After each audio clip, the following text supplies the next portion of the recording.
क्या आप जानते हैं कि मृत्यु से पहले हमारे शरीर और आत्मा कई संकेत देने लगते हैं? गरुड़ पुराण और शिव पुराण जैसे शास्त्रों में इन संकेतों का विस्तार से वर्णन मिलता है। इन संकेतों को समझना केवल मृत्यु की तैयारी नहीं, बल्कि जीवन के असली अर्थ को जानने का जरिया है। आज हम आपको बताएंगे वे 25 संकेत जो ये बताते हैं कि मृत्यु हमारे करीब है। इन संकेतों को जानकर आप न केवल सचेत हो सकते हैं, बल्कि अपने जीवन को एक नई दिशा दे सकते हैं। तो इस वीडियो को अंत तक जरूर देखें, क्योंकि हो सकता है ये आपकी सोच बदल दे। मृत्यु से पहले सबसे पहले हमारे शरीर में कई बदलाव होने लगते हैं। ये संकेत हमें यह समझने का मौका देते हैं कि हमारी आत्मा इस दुनिया से विदा लेने की तैयारी कर रही है। गरुड़ पुराण और शिव पुराण के अनुसार यह संकेत न केवल शारीरिक होते हैं, बल्कि आध्यात्मिक भी। आइए जानते हैं कुछ प्रमुख शारीरिक संकेत जो मृत्यु के करीब होने का इशारा करते हैं। शास्त्रों के अनुसार नाभि चक्र व्यक्ति के जीवन का केंद्र होता है। मृत्यु के करीब आने पर नाभि चक्र धीरे धीरे टूटने लगता है। यह प्रक्रिया महीनों तक चलती है और जैसे जैसे यह कमजोर होता है, व्यक्ति की ऊर्जा कम होती जाती है। गरुड़ पुराण में कहा गया है कि जब किसी व्यक्ति का समय नजदीक आता है तो उसकी परछाई कमजोर हो जाती है। तेल, पानी या शीशे में परछाई का ठीक से दिखाई न देना इस बात का संकेत है कि मृत्यु पास है। यह हमारी आत्मा की धीमी विदाई का प्रतीक है। जब शरीर के अंदर कोई बड़ी बीमारी छिपी होती है या जीवन का अंत करीब होता है, तो शरीर से एक अजीब गंध आने लगती है। इसे मृत्यु गंध कहते हैं। यह गंध शरीर की ऊर्जा खत्म होने का संकेत देती है। जब किसी व्यक्ति की दृष्टि कमजोर होने लगती है और उसे बार बार धुंधलापन दिखाई देता है, तो यह संकेत हो सकता है कि मृत्यु उसके करीब है। यह केवल आंखों की कमजोरी नहीं, बल्कि आत्मा के शरीर से विदा लेने की प्रक्रिया का प्रतीक हो सकता है। इन संकेतों को समझना और पहचानना जरूरी है, ताकि हम समय रहते अपनी आत्मा और मन को शांति दे सकें। अगली कड़ी में हम मृत्यु से जुड़े आध्यात्मिक संकेतों के रहस्य जानेंगे। वीडियो को अंत तक जरूर देखें। शरीर के संकेतों के बाद अब हम बात करेंगे उन आध्यात्मिक और मानसिक अनुभवों की जो आत्मा के इस दुनिया से विदा होने से पहले दिखाई देते हैं। ये संकेत न केवल रहस्यमयी हैं, बल्कि जीवन और मृत्यु के बीच के संबंध को गहराई से समझाते हैं। आइए जानते हैं। गरुड़ पुराण के अनुसार मृत्यु से पहले व्यक्ति को अक्सर सपनों में अपने पूर्वज दिखाई देते हैं। ये सपने केवल यादें नहीं, बल्कि संकेत होते हैं कि आत्मा का समय करीब है। कई बार इन सपनों में मृत परिजन व्यक्ति को अपने साथ चलने का इशारा करते हैं।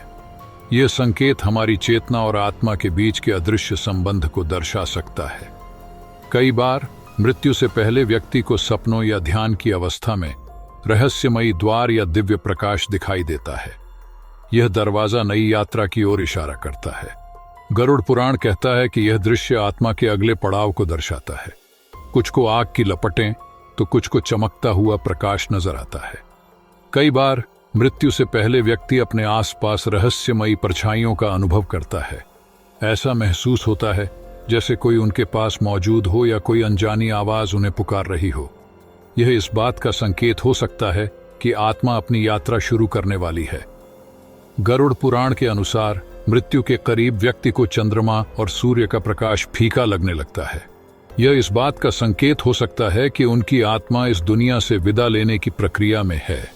यह केवल दृष्टि की कमजोरी नहीं, बल्कि आध्यात्मिक चेतावनी भी हो सकती है। शरीर और आत्मा के संकेतों के बाद अब हम बात करेंगे मृत्यु के अंतिम अनुभवों और आत्मा की यात्रा के बारे में। गरुड़ पुराण और अन्य ग्रंथ बताते हैं कि जब आत्मा शरीर को छोड़ने की तैयारी करती है, तो यह प्रक्रिया बेहद अद्भुत और रहस्यमयी होती है। आइए इसे समझें। मृत्यु के समय हमारे शरीर के 5 प्राण धीरे धीरे शरीर छोड़ने लगते हैं। इनमें सबसे महत्वपूर्ण धनंजय प्राण होता है, जो आत्मा के लिए सूक्ष्म शरीर का निर्माण करता है। जब यह प्राण शरीर से बाहर निकलने लगता है, तो व्यक्ति को बेचैनी, घबराहट और सांस उखड़ने जैसी अनुभूतियां होने लगती हैं। ऐसा कहा जाता है कि मृत्यु से कुछ घंटे पहले व्यक्ति का चेहरा विकृत होने लगता है और उसकी सांसें असामान्य हो जाती हैं। यह आत्मा के निकलने की तैयारी का संकेत होता है। गरुड़ पुराण कहता है कि जब आत्मा शरीर से विदा लेती है, तो चेतना धीरे धीरे लुप्त होने लगती है। व्यक्ति को मूर्छा महसूस होती है और उसे ऐसा लगता है जैसे वह किसी अनजान लोक में प्रवेश कर रहा है। इस समय आत्मा के आसपास एक सूक्ष्म शरीर बनता है जो उसकी आगे की यात्रा में सहायक होता है। जब आत्मा शरीर को छोड़ती है तो यह एक झटके के साथ किसी भी इंद्रिय से बाहर निकलती है। शास्त्रों के अनुसार यह निर्भर करता है कि आत्मा किस अंग से बाहर निकलेगी। पुण्य आत्मा ब्रह्मरंध्र से बाहर निकलती है, जबकि पापी आत्माएं शरीर के निचले हिस्सों से। यह आत्मा के कर्मों पर आधारित है। धार्मिक ग्रंथों में कहा गया है कि एक योगी की आत्मा माथे के बीच से निकलती है, जो उसकी मोक्ष की यात्रा का प्रतीक है। वहीं एक पापी की आत्मा मलद्वार से निकलती है, जो उसके कर्मों की गाथा कहती है। मृत्यु के समय व्यक्ति को अत्यधिक प्यास लगती है। हिंदू धर्म के अनुसार यही कारण है कि मुख में गंगा जल डालने का विधान है।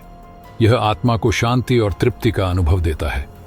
इसके अलावा परिवार द्वारा की गई प्रार्थनाएं आत्मा को मोक्ष की ओर ले जाने में सहायता करती हैं। मृत्यु के बाद भी आत्मा की यात्रा जारी रहती है। अगले भाग में हम चर्चा करेंगे आत्मा के पड़ाव और लोकों के बारे में। यह ज्ञान हमें न केवल जीवन को गहराई से समझने में मदद करता है, बल्कि इसे बेहतर तरीके से जीने की प्रेरणा भी देता है। मृत्यु के बाद आत्मा की यात्रा यहीं खत्म नहीं होती, बल्कि यह एक नए सफर की शुरुआत है। गरुड़ पुराण, शिव पुराण और अन्य धर्म ग्रंथों के अनुसार आत्मा मृत्यु के बाद कई पड़ावों से गुजरती है। आइए इन पड़ावों को समझते हैं। मृत्यु के बाद आत्मा सबसे पहले सूक्ष्म शरीर में प्रवेश करती है। यह शरीर 5 प्राणों के सहयोग से बनता है और आत्मा को अगले लोक तक ले जाने का माध्यम बनता है। आत्मा इस समय अपने कर्मों की समीक्षा करती है। उसे अपने पूरे जीवन की घटनाएं चलचित्र की तरह दिखाई देती हैं। गरुड़ पुराण के अनुसार आत्मा को यमलोक ले जाया जाता है, जहां यमराज उसके कर्मों का लेखा जोखा करते हैं। अच्छे कर्मों वाली आत्मा को स्वर्ग या मोक्ष का मार्ग मिलता है, जबकि बुरे कर्मों वाली आत्मा को नरक या पुनर्जन्म के चक्र में भेजा जाता है।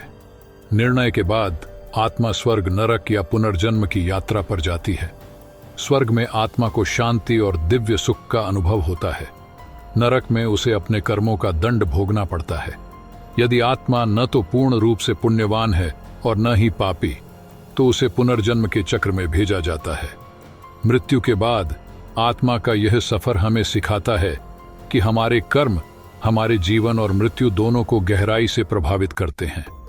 अपने जीवन को सही दिशा में ले जाना, अच्छे कर्म करना और आध्यात्मिकता का अभ्यास करना ही आत्मा को शांति प्रदान कर सकता है। तो दोस्तों, मृत्यु और आत्मा की यात्रा के इन रहस्यों को जानकर हमें यह समझने की जरूरत है कि जीवन एक अनमोल अवसर है।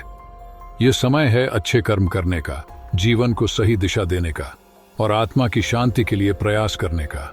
गरुड़ पुराण और अन्य शास्त्र हमें यही शिक्षा देते हैं कि मृत्यु अंत नहीं, बल्कि एक नई शुरुआत है।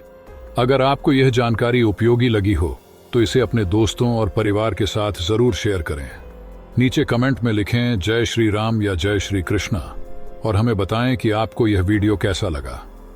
हमारे चैनल को सब्सक्राइब करें और बेल आइकन को दबाना न भूलें, ताकि आपको हमारी आने वाली हर वीडियो की सूचना मिल सके। धन्यवाद और अपने जीवन को सही कर्मों से सार्थक बनाएं। जय श्री राम।